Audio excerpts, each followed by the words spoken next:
For today's reading activity, you are going to be telling me, what was the author's purpose for writing Give Bees a Chance? So before we get started, write the date 2/4/21. Pause the video if you need to. All right, I'm going to give you a sentence starter. I'm going to help you with the first part of your sentence. The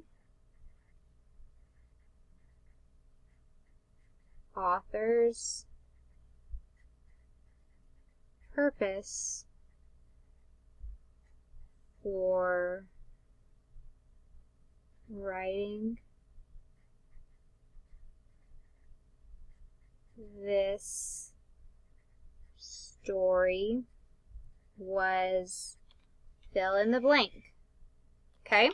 Was it to persuade you? And you don't need to write these down.